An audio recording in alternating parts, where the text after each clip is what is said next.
cages. Ito yung dog cage. Ito yung carrier.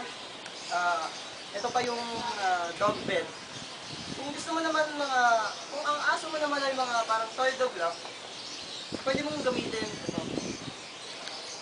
Kasi pwede mo siyang ilagay dito, at the same time pwede mo siyang buhatin. Tapos kung aso mo naman yung mga malalaki talaga, pwede mong gamitin to, dog cage. Pero syempre dapat sa bahay lang kasi malaki siya. Malaki siya. Um, ito nga pala yung mga different kinds ng dog bed. Mga pang toy dog lang. Dito mo lang siya papahigain para mag-feel comfortable siya.